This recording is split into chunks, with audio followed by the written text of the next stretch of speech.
Thank you. So, we started out today talking about neighborhood design and transportation. So, we're going to switch gears in the second session to talk a bit about development. And so, how do we take all those design principles and what does that look like?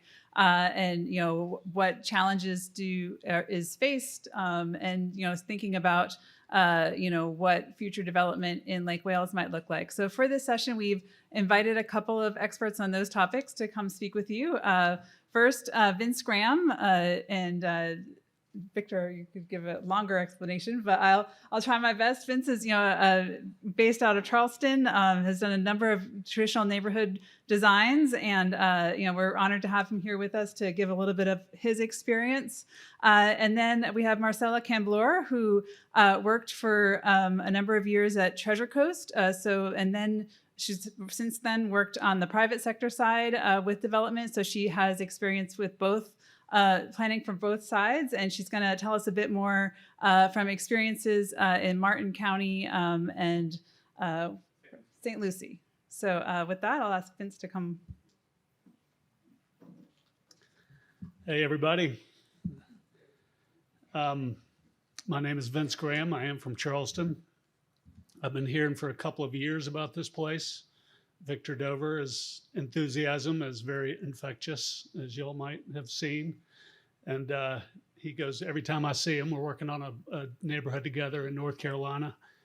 Every time I see him, he just talks about Lake Wales, and I must come. So it's great to be here with y'all.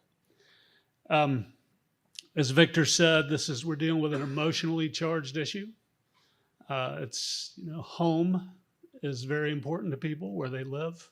It's also important financially because most of our wealth as individuals is tied up in our home, so it's very important. In Charleston, we have this joke.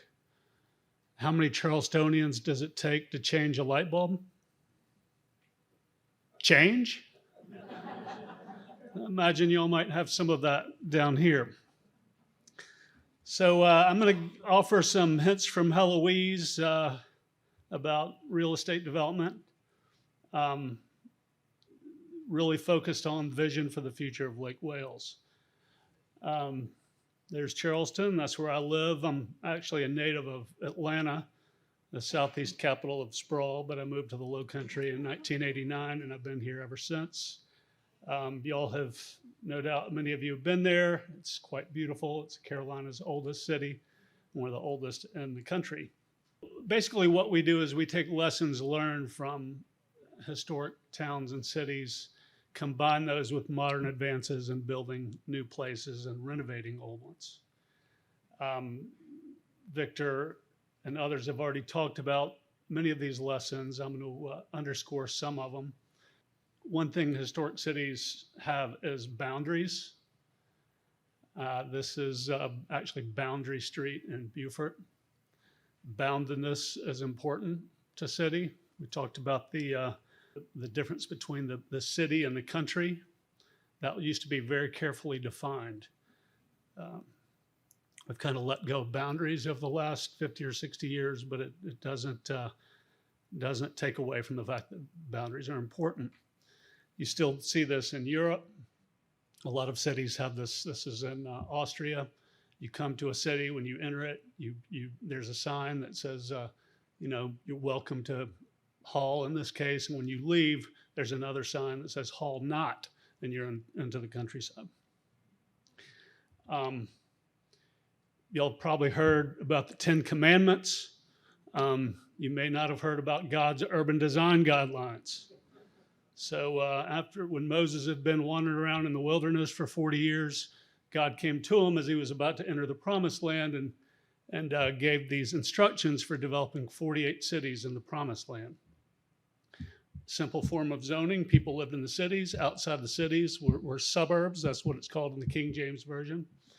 And people live in the cities. Their cattle and their pasture land is outside it. And you develop 48. And he says at the end of this chapter of Numbers, defile not, therefore, the land which ye shall inhabit. And I'll submit that we've done a lot of defilement of our land. So that's important though. So networks, cities have networks, and Victor and Jonathan and Wade talked about this a lot. I'm going to give you a little just to illustrate the importance of that. Drive it home. You have 2 points, A and B. You have a single street connecting the two. There's one way to get from A to B, right? Let's add a second road. Now there are 2 ways to get from A to B. Let's add a third, and this time a caveat that you can only move in one of 2 directions, 2 goal-oriented directions. Now there's 3. See, that's the third one. Now let's add a crossroad. Again, goal-oriented, you can only move in the direction of A to B. You can't double back. Now there are 6 ways to get from A to B. The first 3, 4, 5, 6. You see that? The formula for that is a factorial equation you may remember from your high school algebra. X plus y factorial divided by x factorial times y factorial equals the number of possible ways. So x is the number of north-south blocks, y east-west. So I hope y'all are taking notes because there's going to be a test in a minute. So 2 plus 2 factorial, 4 times 3 times 2 times 1, divided by 2 times 1 times 2 times 1. Do the math, 6 possible ways. All right, get ready for the test. Now, imagine a network of 10 blocks by 10 blocks. You all have the formula? I just gave it to you. Anybody, have they figured that out yet? How many possible ways there are? You want to take a guess? Anybody venture a guess? 362. 63,000. Any more? 1,471. 1,471. The number is actually, you do the math on it, 184,756 unique ways to get from A to B. And that's just if your goal, if you stay in that one of those 2 directions. If you double back, it's going to get into the millions. And that's why these street networks are so powerful. Any kind of network, really. That's how computers get so much more powerful. Now, it's important for there to be many ways to get from A to B, because if you can do that, as Wade talked about and Victor talked about, the streets can be small. Right? They can be narrow. And here's a transportation engineer. Jesus talked about, at the end of the Sermon on the Mount, enter through the narrow gate, for wide is the gate and broad is the road that leads to destruction, and many enter through it. But small is the gate and narrow the road that leads to life, and only a few find it. So it's this counterintuitive thing, right? So if you ever get in an argument with a FDOT engineer who wants to do wide roads, tell them about this. So back to the importance of this narrow street. And this is, again, was somewhat Victor talked about the public realm. This is Craven Street in Beaufort. It's a great example of what landscape architects sometimes call an outdoor room. So in this analogy, the sidewalks, the grass, the street, that's the floor. The houses together, the fronts of the houses are the walls of this room. And trees are planted that grow up and form a canopy. And that's the ceiling. So to create a sense of enclosure, the houses have to be built pretty tightly. If you're too far out, you lose that sense of roominess. And this is a lesson we've learned, the importance of the public realm and making the public realm more beautiful and friendly, having a relationship between the street and the house, or the street and the buildings, other buildings. It's really critical. Hannah Arendt was a political theorist. In her book, the human condition. In 1958, she talked about the public realm as the common world, which gathers us together and yet prevents us from falling over each other. She said, what makes mass society so difficult to bear is not the number of people involved, but the fact the world between them has lost its power to gather them together, to relate and to separate them. And she was writing at a period, I think, when the public realm was being degraded. The streets were just given over to the automobile. We didn't think about them as not just a place of movement, but a place to just come out and get to know one another. Beauty, which seems to be an important value around here. Bach and others. This is 2 pictures of post offices. This is in Fernandina Beach. And on the left is the old post office. And I took this photograph the Wednesday before Thanksgiving a few years ago. And there are a bunch of 2nd and 3rd graders who are dressed up as pilgrims and Indians singing Christmas carols on the steps of this old post office. And all the parents gather around in this annual holiday tradition. And then as I'm driving out of town, I'm driving back to Charleston, and I stopped by the new post office in the lower right. And, I don't think a child is ever going to get dressed up and sing a carol on this. But so why, we have a lot more wealth today than we did back then, but we still managed to build these beautiful places. So why can't we do that again? There's no reason why we can't. Robert talked about choice, I think, in the beginning. So what is our choice? Are we going to create more human scale places, or are we going to create more dehumanized places? This is in Charleston, St. Philip's Church on Church Street, in a street, Lockwood Drive, at the edge of Charleston, which is unfortunately the way we're building most of our streets, most of the public realm in Charleston now. So again, basically what we do is take lessons learned from these beautiful, inspiring places and incorporate those with modern advances in building new places. And this is New Point, that was begun in 1992. You see the outdoor room on New Point Road here with, again, the pavement, the sidewalks, the grass is the floor, houses built to the sidewalks to be within conversational distance, and street trees planted that form a canopy.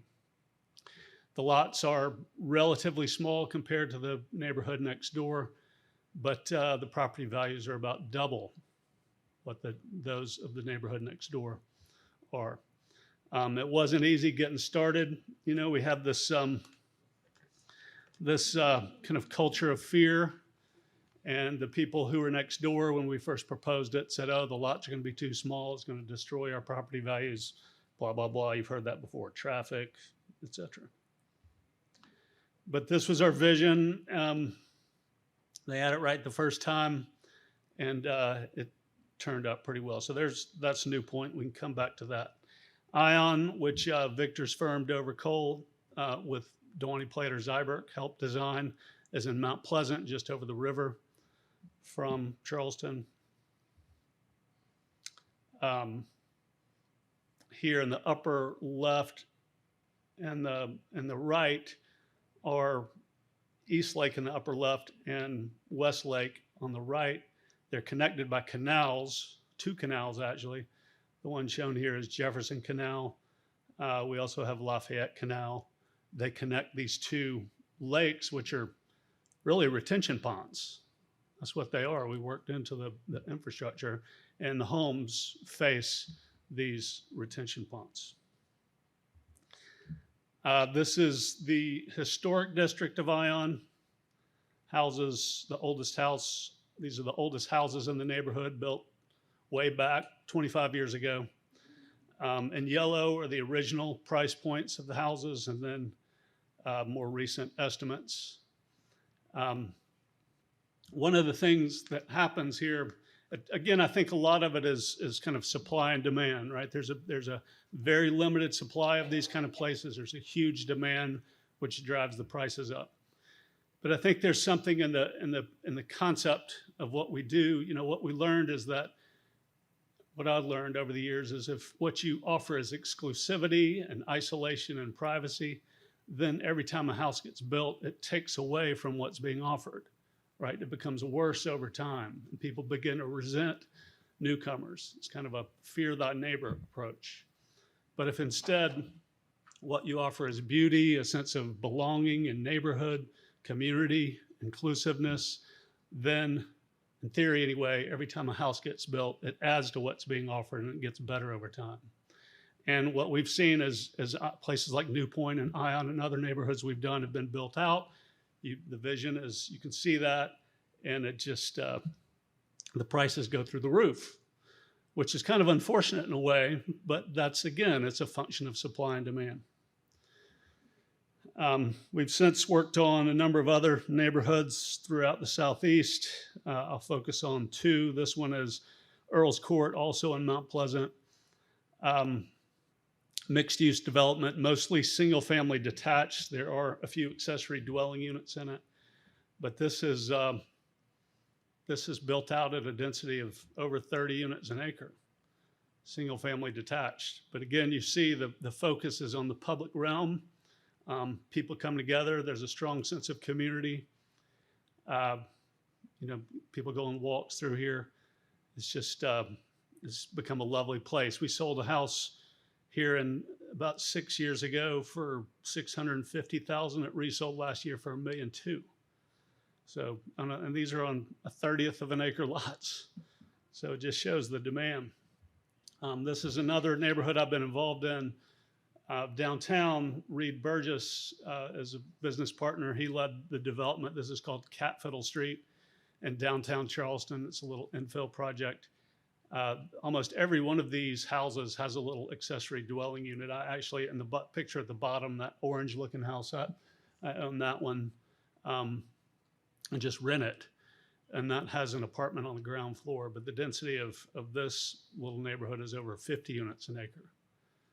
So the thing about density, a lot of people fear it, but if the buildings are beautiful, then density is just going to compound that beauty, right? Now, if the buildings are ugly, it's going to compound the ugliness. But you can use beauty, you can leverage that.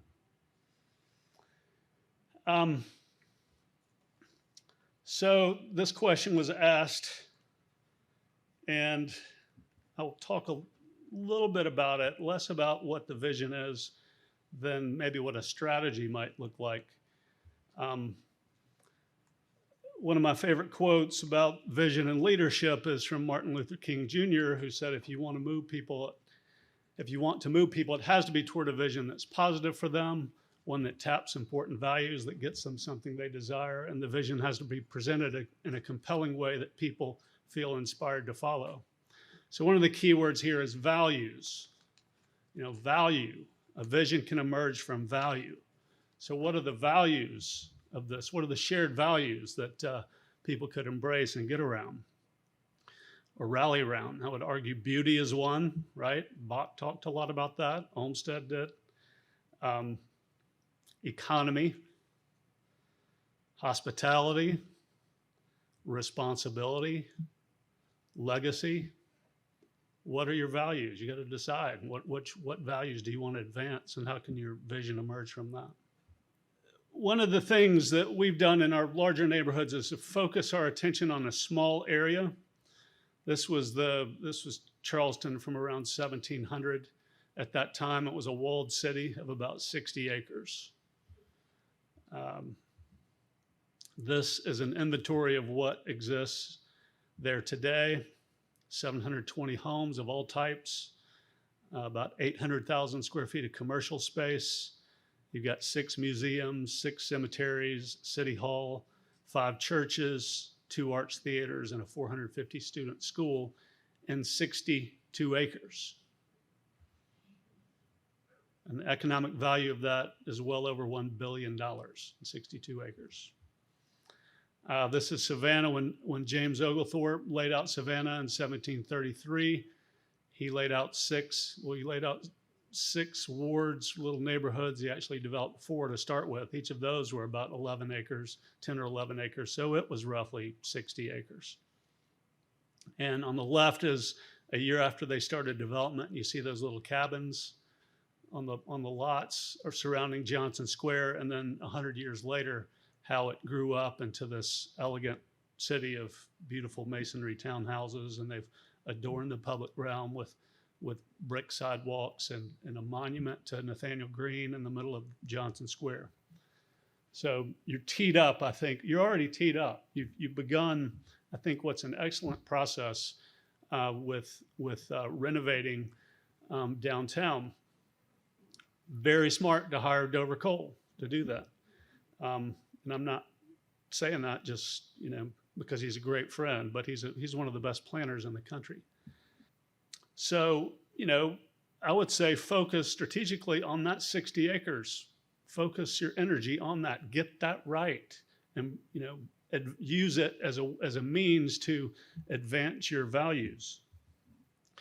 And then maybe once you get that right, then grow out and continue to advance those principles in a larger area, and then ultimately even larger. I'll end with this slide. If you haven't read Plato's allegory of the cave since college, go back and revisit that. Remember, the prisoners are held bound in the cave, and their whole world, all they know about of their world is they think it's just shadows that are cast on the wall. And then finally one breaks free and goes and sees the sun and is awakened. There's a movie I like called The Truman Show from 1998. It's based loosely on the allegory of the cave. And there's a scene 2/3 of the way through the movie where the director, played by Ed Harris, is asked, why do you think it's just till now that Truman's starting to figure out that he lives in this false world? And he says, well, people accept the reality of the world in which they're presented. It's as simple as that. And Robert said, he quoted Newton, "If I had seen further, it's because I was standing on the shoulders of giants." Indeed, but we have to be willing to see. So be willing to see. Thank you.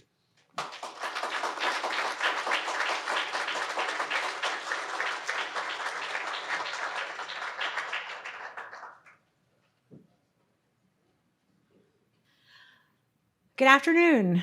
I'm Marcela Camblor. I'm very excited to be here. And I'm very excited because I have spent most of my professional life being kind of the Dr. Phil of planning, really, working with communities that are about to embark in a lot of change.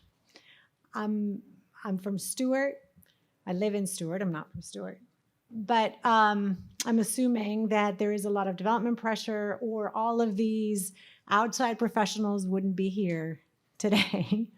And the change I think that you're about to embark on is not just the physical change, development pressure, but Victor mentioned, your staff, your elected officials have decided to pause, right? I guess a land use planning process that was going on behind closed doors. And instead of doing it sort of the old way, only the people that know inside their offices and their cubicles painting maps, they've paused and opened it up to the community. Because truly the people that live in a community are the ones that know what's best for them, with the help of, some outside professionals every once in a while. I think that what is important about this is that today is the beginning of a pretty long but pretty amazing process. And I just want to show you a couple other communities that have gone through a very similar process, particularly communities that had physical conditions very similar to yours, and how they did it, where they are today. I want to talk to you about communities that had historically been dependent or surrounded by agriculture, citrus mainly, and suddenly we're also hit by the pressures of development, by agriculture that wasn't as viable because of greening and canker and freezes. The challenges between the people that had moved, in the case of North St. Lucie County, to what they believed was a rural area, and they had moved there because they wanted that rural lifestyle. And suddenly in 2005, found themselves with roughly 20,000 new homes being proposed in their rural area, in the land that they believed was forever going to be citrus and farmland. So St. Lucie County called us. At the time, I was working with the Treasure Coast Regional Planning Council and said, can you help us strike a balance, figure out how we provide housing, or how do we provide a viable economic alternative to these landowners of citrus that really at the time was dead, wasn't producing anymore? How do we balance that with the fact that all these people have moved to St. Lucie County to live in a rural environment? So, we started in a process very much like this one. You've been bombarded with a ton of information today, but that's just to get you to start thinking about many different things. And it was a process that took us 2 years. The residents were concerned about not losing the rural lifestyle. In that area, there was a lot of flooding. They were very concerned about traffic and future congestion if development came, right? Wade explained it today, or Victor explained it for Wade in a nutshell, about how to meet concurrency and all those other things, how to close the gate and make sure no one else came to live where they were living, to not lose that rural lifestyle. We had landowners that, the last harvest, the last opportunity for them to remain financially viable was to sell their land for development. We had outside developers that were saying, hey, you know what? Move the line. We want as much density as we can possibly get. We want services just for showing up, and we want to start building quickly. And then we, of course, were dealing with staff and elected officials that were like, oh my goodness, what do? We have a plan that doesn't respond to what any of these people want right now. So the first story is St. Lucie County, northern St. Lucie County. Again, rural area, mostly citrus. This is what it looked like in 2005, 2006. St. Lucie County has what we call the urban service boundary, which is that yellow line. And so when these developers started to come in and say, hey, we're going to build these 5 DRIs, 4,000 units each, and we're going to propose another 20,000 homes, the people said, don't worry, we have a plan. Our plan says we have an urban service boundary, and so long as we don't build outside that urban service boundary, everything's going to be fine. We're going to be protected. The problem was that plan allowed for everything that was built inside the urban service boundary to be sprawl, to be gated, isolated subdivisions, behind closed walls that all fed onto the same roads that were going to cause a lot more congestion, and that had nothing to do with the idea of this rural lifestyle that people had moved to the area to be able to enjoy.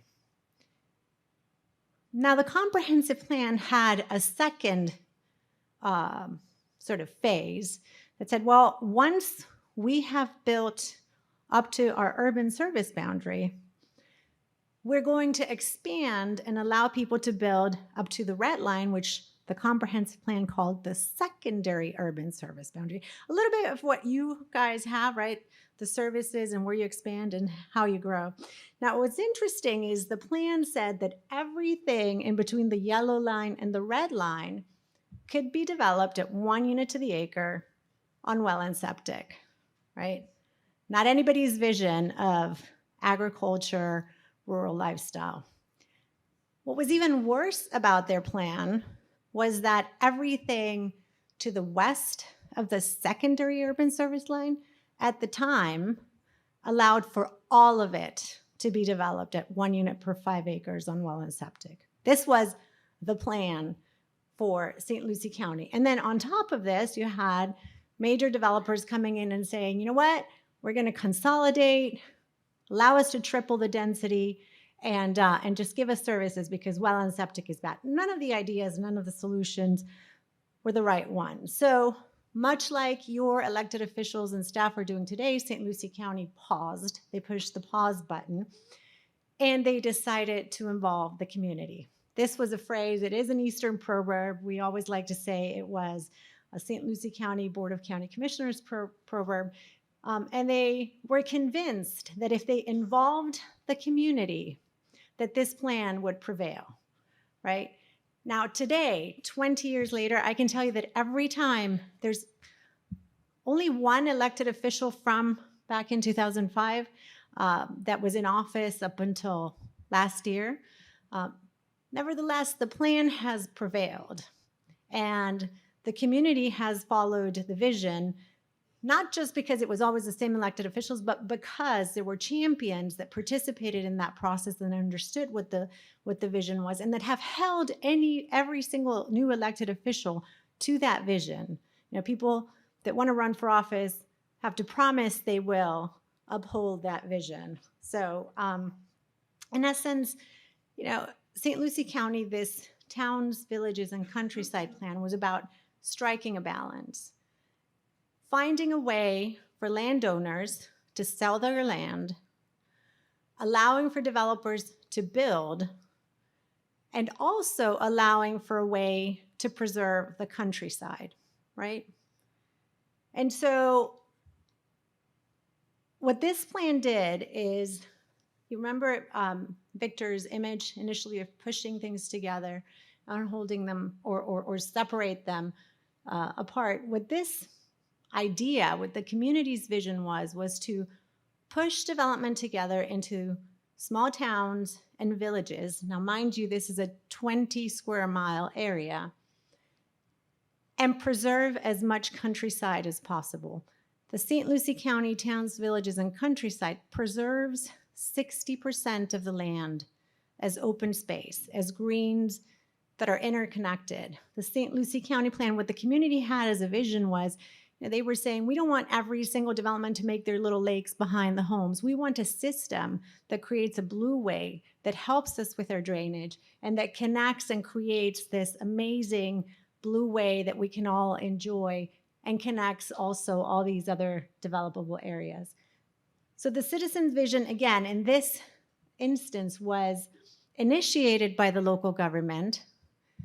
The ideas came from landowners and developers and the community working together, and essentially went from their previous comprehensive plan scenario, which allowed the entirety of the countryside to be developed at a very, very low density, where no green was preserved, to one that was developed with significantly higher density, but using only 40% of the land. The ideals for St. Lucie County, again, and the TVC, the Towns, Villages, and Countryside, was to find development that achieved a better relationship between farmland and the local ecology and agriculture, and create place and communities that the people could be proud of and really allow them that lifestyle of still being in an urban area, but near that countryside that they had moved to this area to achieve. This one was, like I said, initiated by the local government. To this day, it is being upheld. And every time a developer comes in and says, well, you know, TVC is too hard. The market says this doesn't work. We really need to do a gated subdivision, which is what most of the conventional national home builders want to do. The minute something like that happens, it is the people that championed this idea from day one that show up and fill those commission chambers and remind those elected officials of what the community's vision was. So this is why I think it's so exciting. You know, there was a lot of talk about the Olmsted plan and creating a vision, and today you are at the beginning of creating history and a new vision for Lake Wales, and that is pretty incredible. I'm sure history books will write about this day. The second one is 3,400 acres in Martin County. This is a private initiative. This is a landowner. Some of you might have read the Kiplinger letter. This is Knight Kiplinger, the financial journalist. His family purchased 3,400 acres of farmland in western Martin County in the early 80s and farmed the land for about 40 years. Mr. Kiplinger's grandfather and father are seen here planting the first citrus trees in this land. Now, they were also impacted by canker and greening and freezes, so the perfect trifecta. They switched to potatoes and some other crops. But, over time, the Kiplingers decided that the land had served its purpose with agriculture, and it was time for this land to serve a different purpose. This is what it looked like at the time that they purchased this land, and this is what it looked like in 2017 when Mr. Kiplinger decided it was time to do something else with the land because agriculture and especially citrus was not viable anymore. So the first thing Mr. Kiplinger did is he published an entire page in 3 local papers that said, I am announcing a process. He's not a developer, he's a landowner. And he said, my process is going to be to go ask the community what we should do here because I can't continue to do citrus. And of course, immediately we had people saying, well, you shouldn't do anything because you're going to change the character of our neighborhoods. Mind you, when they bought this, right? There was nothing around them. Who changed the character of what? Then there were others that were saying, well, you must have a plan. Tell us how many units you're planning to put in there. And truly, he didn't. He said, I want to listen to the community. I am not a developer. My legacy is going to be a new vision, a new plan for Martin County. Now, Martin County is, I think, the capital of I have moved here, now let's close the gate, right? It is also probably the largest number of homes in gated subdivisions with a golf course in the planet, I would say. So people were very skeptical. They were saying, well, this is all going to be developed like everything else in Martin County. Martin County had not approved a large project in about 40 years. So other developers were telling Knight, this is never going to happen. So the first thing that Knight did is he hired a local planning team and said, just show me under the current plan what I can do here. Now, these 3,400 acres, even though they had a ton of wetlands and pastures and preserve areas, could yield 600 homes on 5-acre lots on well and septic. I don't know your comprehensive plan, but I'm sure that if you draw it up to what you could do today, it would probably look like this. And Mr. Kiplinger said, well, I'm going to call this the over my dead body plan. There's no way I could do this to the environment and allow 500-600 people to live in their own little piece of paradise and ruin it for everybody else. So after engaging the community, reaching out to over 10,000 people, 2 years of community participation, the joke was every time you would open your garage door, there was Mr. Kiplinger trying to see what you wanted to see in the future for this site. And, as time progressed, wanting to talk to people about his plan. His vision was to preserve 70% of the land open in perpetuity and develop on 30% of the land. Now, the amount of development proposed on 30% of the land was much higher than that originally entitled for the land. Originally, remember we said about 500-600 homes were entitled. He also had entitlements for about 3 million square feet of industrial. That changed.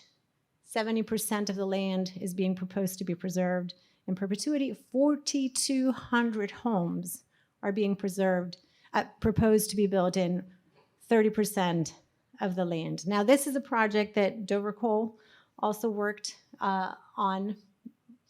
I have to tell you a little secret. I love that you love Victor. Martin County doesn't love anyone that is outside of Martin County. So we kind of kept Victor hidden a little bit. But what was interesting is at night, as the landowner, was the front of this project because this was truly his vision.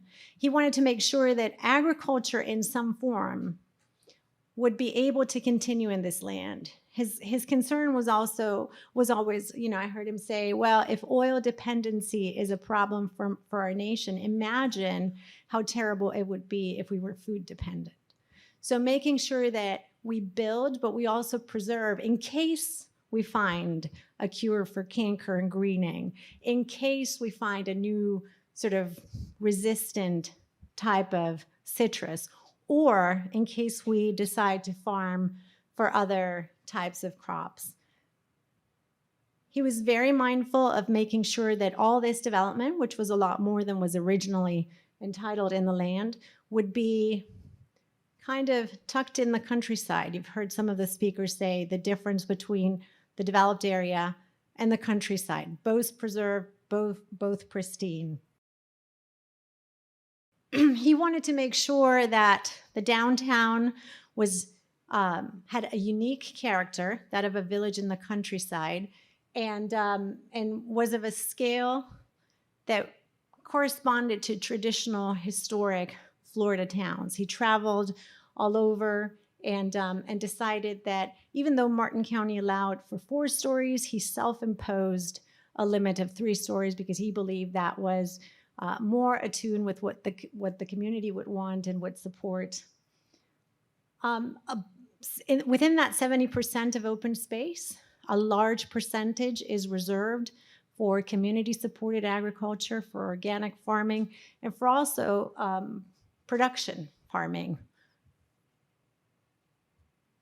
He was adamant about making sure that housing was mixed by income, mixed by house size, mixed by house type, mixed by race, mixed by age. The plan and the vision that he created segregates no one. There's no gates, and he actually commissioned us to write a new section of the comprehensive plan and a new section of the code where all of these things are simply not allowed, right? His goal was to create a better human environment and a better natural environment connected. What was interesting is that this process that was started by a landowner who had not done any development in the area in a county that for 40 years had denied consistently large projects was approved without a single person opposing it. And, the only grief that we got from the community right now is, when is it going to be built? When can I move in? We're tired of just taking phone calls and telling people, well, planning takes a while and approvals take a while. And right now we are in the process of approving the first phase of construction documents for the downtown area. So just a couple of final thoughts, again, as you embark in these next few weeks and months of planning. First of all, you're about to create a legacy for generations to come. Knight Kiplinger keeps saying, the plan is my legacy. Today you are bombarded with information. Over the next few weeks and months, you're going to start to create a new legacy. And what will that be? And can you strike a balance between the people that want to close the gate and the people that need to sell the land and the developers that need to make a profit and those of you who, are going to live here and have to live with what happens? What is that legacy? Is there a balance? You're, of course, going to have to deal with the politics of all of this, right? As I mentioned in St. Lucie County, obviously, Politicians change, right? Hopefully all of you get reelected as many times as you want to get reelected. But what was important, both for Martin County and for St. Lucie County, was that the vision involved the community.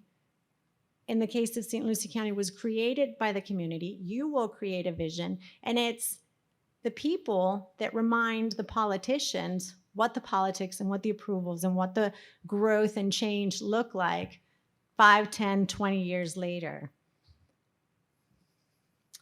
In order for all of that to happen, or any of that to happen, my experience has been you need community champions. Well, in Martin County, it was easy. A lot of people grew up reading the Kiplinger letter. He's a lovely person and spoke to everyone. He became the champion of this plan. In the case of St. Lucie County, I mean, the champions were a mechanic that grew, I don't think you grow, but had parrots, exotic parrots, and he wanted to preserve the area for him to be able to grow these parrots while development happened. And a woman that was an economist, and she lived on one of the roads where all this development was going to happen. And 5 or 6 other people that attended every single meeting, that talked to every one of their neighbors, that created, by the way, St. Lucie County happened before Facebook, which I think was a great thing. But to this day, every time there's a development, they go out there, they talk, they remind their elected officials of what the community's vision was. So who in this room is ready to do that?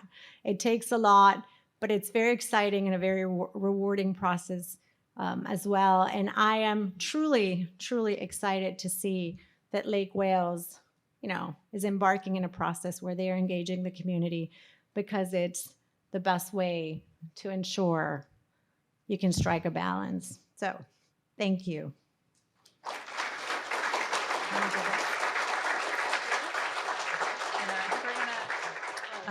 We're going to take just a couple of questions before we move on to the third and final session. So, Vince, if you want to come on up.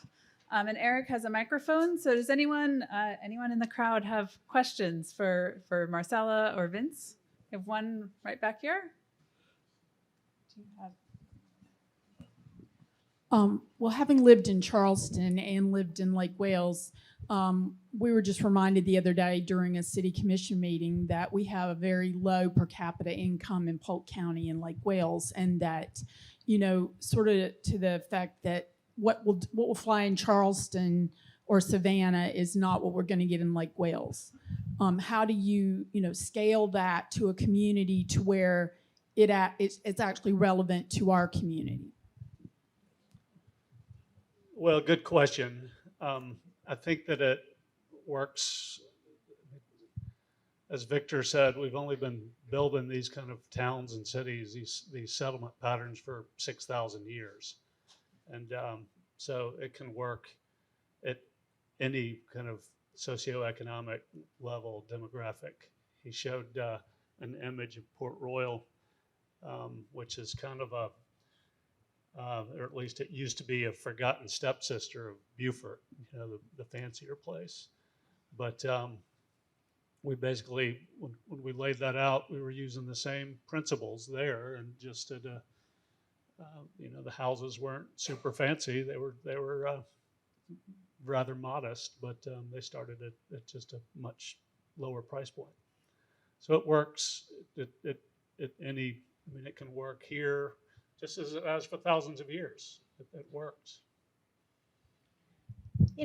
St. Lucie County, northern St. Lucie County, doesn't have a very high demographic. A couple of the things that these communities have done in order to ensure more affordability is simplify the process. So the process of the community finding and striking that balance is a lengthy process, but once you achieve a vision that responds to the community's hopes and addresses their concerns, usually local governments, what they do is expedite the approval of those projects that meet that vision. And so what that does is it cuts a tremendous amount of cost for the developer to be, spending a couple of years talking or fighting the community, whatever you want to call it, and dealing with very lengthy review processes. And so that's the beginning of making development a little bit more affordable. Also, you know, by allowing a little bit of a higher density, right, you're able to build smaller units and build in affordability by design. That was Mr. Kiplinger's idea. He said, I cannot force the market to sell these homes for affordable prices, but if I create a plan where you are mandated to build anything from a studio all the way to a big mansion, well, the studio is going to be affordable. There will be some affordability naturally built in.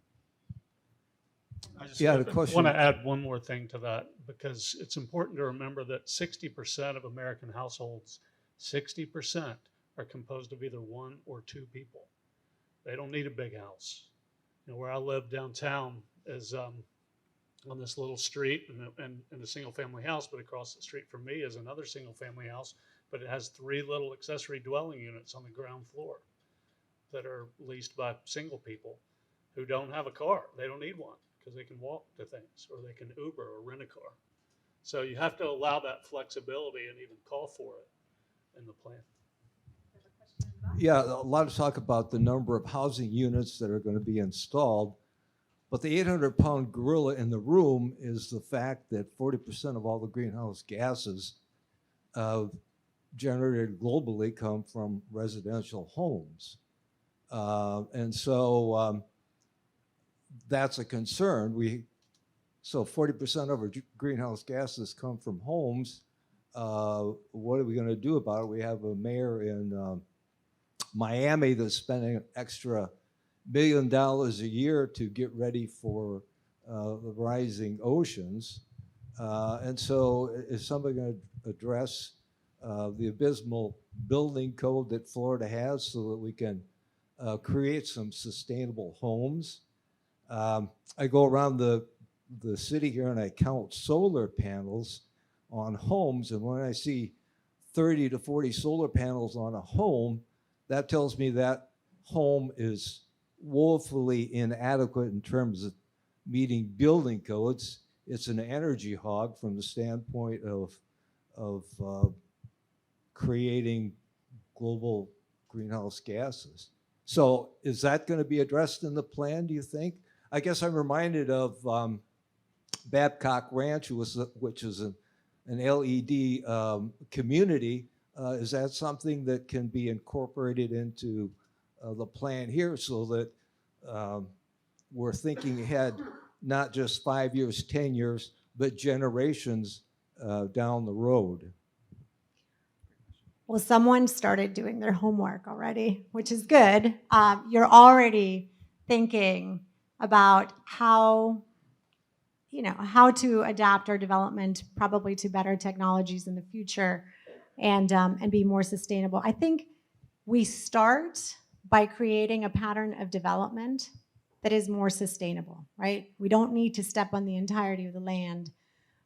And again, we'll hear from all of you. I just want to tell you, for Mr. Kiplinger's project, which is called Newfield,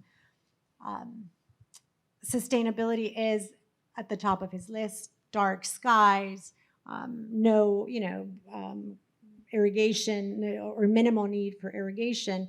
We talked at the time with Florida Power and Light, and Florida Power and Light offered us to make the entire town green. By the way, the town is already going to be what is called a shelter in place. So in case there's a hurricane, you don't have to leave the town, which is a huge thing here in Florida. The problem that we were having with FP&L was they were saying, yeah, sure, we can create these farms, energy farms, and we will provide you with solar energy. But the residents will still pay an electric bill just as if the power came from the St. Lucie power plant or the Indiantown plant. And we said, well, what's the benefit to the resident if that's the case? And what FPL told us at the time was, well, the pride of saying that their energy is coming from a very natural source and not polluting source. I think there's a long way to go in that in towns, but we know we have a ton of technology, and you're absolutely right. This is the time to think about how to be a lot more sustainable, and a lot less intrusive with the environment and nature. Thank you. I think with that, we are going to move on to our third session. And Eric, do you want to? Sure.